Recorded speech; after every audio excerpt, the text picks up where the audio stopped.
So hello everyone, आज मैं आपके लिए एक्सप्लेन करूंगी the glorious revenge of effing का एपिसोड 13। इसका पहला वीडियो अगर आपने नहीं देखा तो उसका लिंक आपको डिस्क्रिप्शन में मिल जाएगा, तो आप वहां से चेकआउट कर सकते हैं। तो जैसा कि पिछले एपिसोड में हमने देखा था, एफिंग और शाओ शुआन के दरमियान एक जबरदस्त फाइट हुई थी, लेकिन एफिंग ने होली मिरर की सारी पावर्स एब्जॉर्ब करके शाओ शुआन को उसकी नई टेक्निक सोड की वजह से पागल बना दिया था। साथ ही उसने शाओ जियान का इलाज भी करना शुरू कर दिया था।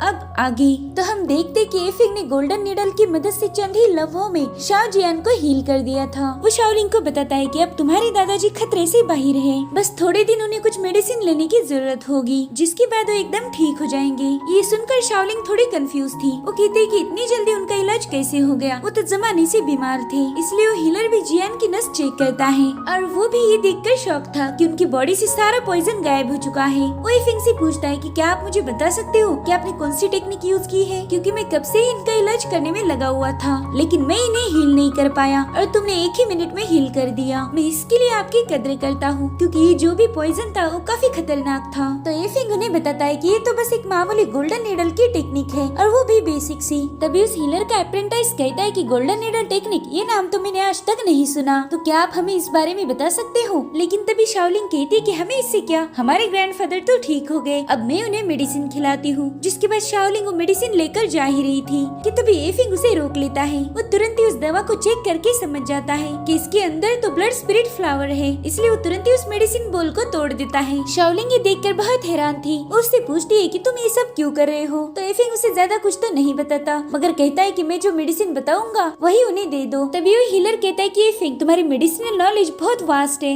मैं तुम्हारी हेल्प के लिए थैंक यू बोलना चाहता हूँ। अगर तुम नहीं होती तो शायद हेड की जान में बचा नहीं पाता। जिसके बाद हमें ब्लैक फैंटम हॉल का सीन दिखाया जाता है, जहाँ पर एक बंदा अपने मिनिस्टर को बता रहा था कि शाओ शुआन फेल हो चुका है और अब वो बुढ़ा शाओ जियान बिल्कुल ठीक है। हमारा प्लान जो कि शाओ क्लैन को हमारे कब्जे में लेना था, वो पूरी तरह से तहस नहस हो गया। ये सब सुनकर वो मिनिस्टर बहुत गुस्सा हो जाता है। वो कहता है कि तुम सभी के सभी निकम्मे हो, तुम लोगों से एक काम ठीक से नहीं होता। जिस पर वो बंदा कहता है कि हमारा प्लान एकदम सही था, लेकिन शाओ शुआन ने पूरा रायता फैला दिया, अब आप ही बताएं कि हमने क्या करना चाहिए। तो मिनिस्टर कहता है कि शाओ शुआन अभी भी जिंदा है, वो हमारी सारी प्लानिंग उस एफिंग के सामने उगल सकता है, तो हमें पहले उसे ठिकाने लगाना होगा। इधर हम शाओ शुआन को देखते हैं जो जेल में कैद था और उसकी दिमागी हालत बिल्कुल भी ठीक नहीं थी। उसके पास कुछ कैंडीज थी और तभी वहाँ पर एफिंग आ जाता है। तो एफिंग को भी कैंडी ऑफर कर रहा था। तभी एफिंग एक गोल्डन नीडल उसके माथे पर पोक करता है, जिससे शाओ शुआन तुरंत ही ठीक हो जाता है और वो देखता है कि उसके हाथ में कैंडी नहीं बल्कि चूहा था, तो तुरंत ही उसे फेंक देता है और एफिंग से गुस्से में पूछता है कि बताओ तुमने मेरे साथ क्या किया है। तो एफिंग कहता है देखो, तुम पागल ही रहोगे या फिर ठीक हो जाओगे, साथ ही तुम कैंडीज खाओगे या फिर चूहे खाओगे, ये सब मेरे हाथ में है। मैं चाहूँ तो तुम्हें अभी ठीक कर सकता हूँ, मगर इसके लिए तुम्हें मुझे कुछ बताना होगा। तो चलो बताओ, तुमने शाओ जियान को जान से मारने का प्लान किसके कहने पर किया था। तो तुरंत ही बताता है कि ये काम मुझे ब्लैक फैंटम हॉल ने करने के लिए बोला था। तो एफिंग कहते हैं क्या कहा तुमने, ब्लैक फैंटम हॉल, तुम मुझे पागल समझते हो क्या। शाओ फैमिली के लोगों को अपनी ही फैमिली के हेड के खिलाफ भड़काना आसान काम नहीं होता, ये सिर्फ 9 हेवंस डाउ पैलेस वाले ही कर सकते हैं। जिस पर शाओ शुआन कहता है कि मैंने 9 हेवंस डाउ पैलेस का नाम पहली बार सुना है, मुझे नहीं पता ये लोग कौन हैं। मेरा यकीन करो, मैं सच बोल रहा हूँ, ब्लैक फैंटम हॉल बहुत खतरनाक है।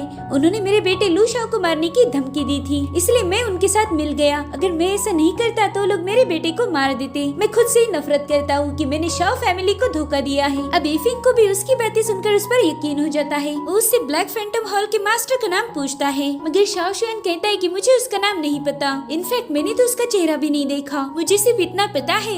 और तभी उसे दर्द होने लगता है। एफिंग उससे पूछ रहा था कि बताओ तुम क्या बोलना चाहते थे, मगर शाओ शुआन की तुरंत ही मौत हो जाती है। एफिंग देखता है कि उस जेल की खिड़की पर कोई था और उसी ने शाओ शुआन को मरवा दिया था। अब वो बंदा एफिंग को देखकर वहाँ से भागने लगता है, तो एफिंग भी जेल की दीवार तोड़कर बाहर आ जाता है। वो लाइट ऑफ ब्लड लाइन का यूज करके उस बंदे पर हमला कर देता है। वो बंदा कहता है कि इस मामूली अटैक से तुम मुझे रोक नहीं पाओगे। जिसके बाद वो भी एफिंग पर काउंटर अटैक कर देता है। तो एफिंग स्वान पैसेज का यूज करते हुए उस पर हमला कर देता है, लेकिन वो बंदा उसके हर एक अटैक को डॉज करते हुए उसके साथ मुकाबला करने लगता है। एफिंग उसकी पावर्स को महसूस करके तुरंत ही समझ जाता है कि ये बंदा तो कल्टीवेशन की पिक प्रोफाउंड रेल्म की स्टेज पर है, यानी वो हमारे एफिंग से कई गुना ज्यादा पावरफुल था। अब वो बंदा एक ही स्लैप में एफिंग को बहुत दूर ढकेल देता है। एफिंग उसके इस अटैक से काफी कमजोर हो चुका था और तभी वो बंदा उस पर सेकंड अटैक करके उसे बेहोश कर देता है। ऐसा पहली बार हुआ था कि एफिंग पर कोई भारी पड़ गया। अब जब एफिंग को होश आता है वो किसी और ही जगह पर था। वहाँ पर शीशा था और मेकअप का सामान था। तो एफिंग तुरंत ही समझ जाता है कि वो किसी लड़की के कमरे में है और तभी उसकी नजर शाओलिंग पर पड़ती है। वो नींद में ही थी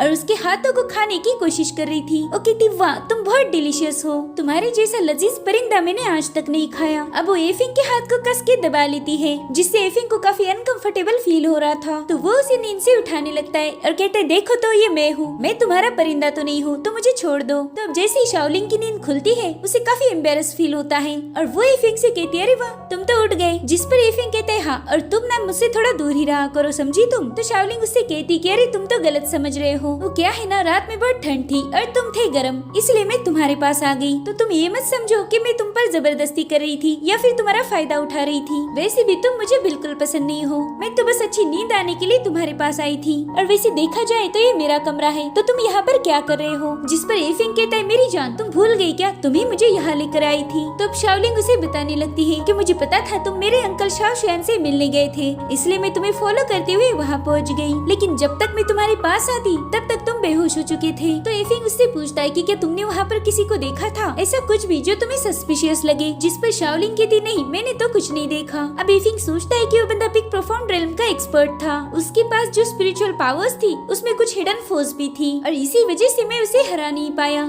लेकिन एक बात मेरी समझ नहीं आ रही, वो बंदा मुझे बड़ी आसानी से मार सकता था लेकिन उसने नहीं मारा, इसका कुछ न कुछ तो रीजन जरूर होगा। और तभी शाओलिंग उसके पास आकर पूछती कि बताओ तुम क्या सोच रहे थे, क्या तुम्हें भूख लगी है। तो एफिंग उससे कहता है कि देखो रात में जो कुछ भी हुआ उसमें तुम फंस सकती थी, तो मैं चाहता हूँ कि तुम दोबारा से मुझे फॉलो ना करो, ये खतरनाक हो सकता है, शायद इससे तुम्हारी जान को भी खतरा हो सकता है और मैं ये रिस्क नहीं उठा सकता। तो शाओलिंग कहती कि मैं तो तुम्हारी बात सुनने से रही, अगर मैं सही टाइम पर तुम्हें घर नहीं लाती तो शायद तुम्हारी मौत हो जाती। और वैसे भी मेरे पेरेंट्स कहा करते थे कि हमेशा दो लोगों ने एक दूसरे को सपोर्ट करना चाहिए। तो एफिंग एकदम फ्लर्टी अंदाज में उससे पूछता है कि क्या कहना चाहती हो तुम, मैं जानना चाहता हूँ कि तुम मुझे कैसे सपोर्ट कर सकती हो। तो शाओलिंग डर के मारे तुरंत ही पीछे हट जाती है, उसे समझा ही नहीं पा रही थी कि उसे कैसे सपोर्ट कर सकती है। अब एफिंग उसके सर पर हाथ रख के फेरने लगता है और कहते है, बताओ तुम्हारे ग्रैंडफादर कैसे हैं। तो तुरंत ही एफिंग का हाथ साइड में हटाती है और बोलती है, मेरा फायदा उठाना बंद करो, मुझे पता है तुम्हारे इरादे कैसे हैं। तुम्हारी हील करने के बाद से मेरे दादा बिल्कुल ठीक है और देखो तो आज का मौसम कितना सुहाना है, चलो हम मार्केट चलेंगे, मैं तुम्हें हमारा पूरा शहर दिखाना चाहती हूँ। और पता है एफिंग, हमारे यहाँ पर बहुत लजीज खाना मिलता है, तो तुम जी भर के ठूस सकते हो, पैसे मैं दे दूंगी। तो एफिंग को भी ये आइडिया काफी सही लगती है और वो दोनों भी मार्केट पहुँच जाते हैं। हम देखते कि एफिंग तो नहीं बल्कि शाओलिंग ही खाना ठूस रही थी और बेचारा एफिंग उसका वेटर बना फिर रहा था। और तभी इन्हें एक बंदे की आवाज आती है, वो कहता है कि सीनियर नांगोंग, मैंने आपका ट्रेजर नहीं चुराया, मैं सच बोल रहा हूँ, मेरा यकीन कीजिए, प्लीज मुझे मत मारिए।